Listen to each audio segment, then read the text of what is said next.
What do you think of psychics? I think that we all are psychics. I think that we can raise our antenna and at times are shown things that we need to see. And sometimes they're to the benefit of the people around us. Sometimes they're premonitions or dreams or visions. Sometimes they are lived experiences. There was this beautiful little nest of robins, babies, little blue eggs that hatched outside my daughter's window. And one day I just had this horrible feeling, just this awful feeling, and I couldn't shake it. It was like a scraggly feeling. And that night, a raccoon came and ate the robins. It was a premonition, and it wasn't a visual. It was a felt premonition. It was an emotional, kinesthetic premonition. So we're all psychic. As a scientist, what do you think about astrology? I'm not an expert on astrology, but every culture has had some map of the significance of the energetic field as demarcated by the location of stars across time. So I step back and I'm very interested in the possibility that that deep spiritual energetic field that put Pluto here and Saturn here and this constellation here on July 4th, 1776, right, was the very same force that worked through the Declaration of Independence. So for all the astrology girlies listening, you're like, I feel like there could be something to this. Oh, yes. And the point I'm exploring, is it possible that the deeper force that aligns the stars also aligns us? That we're part of the universe, and the same universe working through the stars is working through us. Is there any other science that you could share that would help convince a skeptic that all of this is real?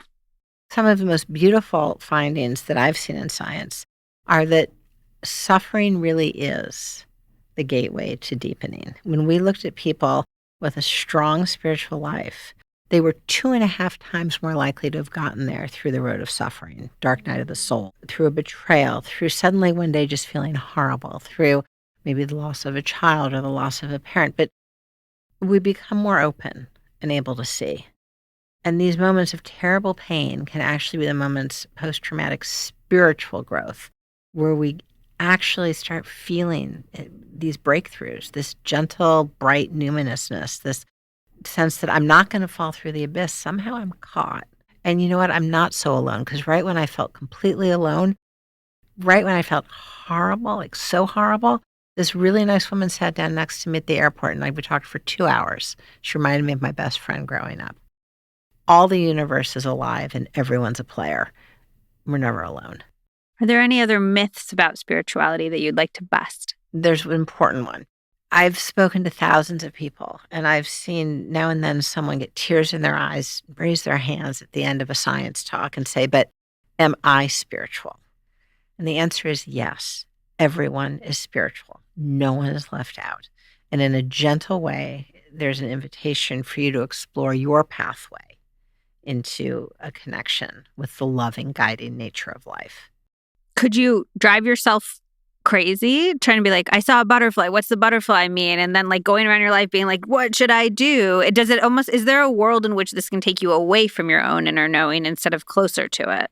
Trust your deep, deep inner wisdom about what's true and real.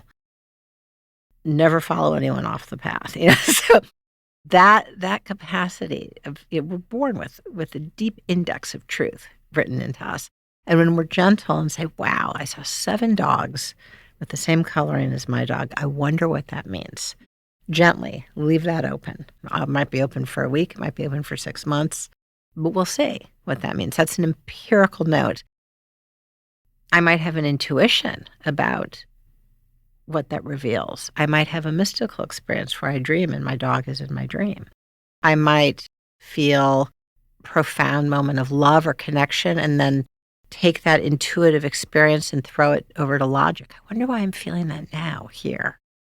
When we use all of our different forms of knowing, these are organic forms of knowing, together, we literally myelinate the tracks between regions of the brain. We pave the highways so that we can be much more versatile and innovative in how we handle situations, how we make decisions about our lives. I mean, and yes, even at work, we are more creative and productive. Are there practices that we can do to strengthen the parts of our brains that maybe have become weaker in modern society? Yes, it doesn't matter if you are religious or not religious. In the language of life, when we use visualization, we effectively raise the antenna and ask to receive guidance. What do you mean by in the language of life? So, for instance, when we shared the counsel practice, we invited those who had our best interest in mind, our higher power, and our higher selves.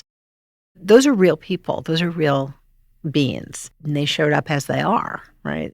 In the language of life. It doesn't need to be held in my faith tradition or the next person's religion, just in the language of life. We can invoke and request for guidance. And of course, the universe, God shows up as God will. We don't push the buttons. God shows up. But we can create the conditions of asking a question, of a spiritual visualization. Are there any exercises outside of what we would normally consider spiritual that can help us develop our spiritual strength?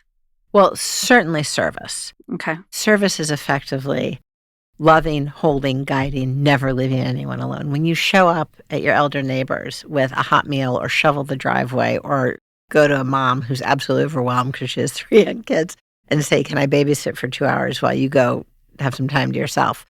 You are living out relational spirituality. You are doing it. And people who are kind, people who are just good to one another are literally strengthening the neural correlates of spiritual awareness.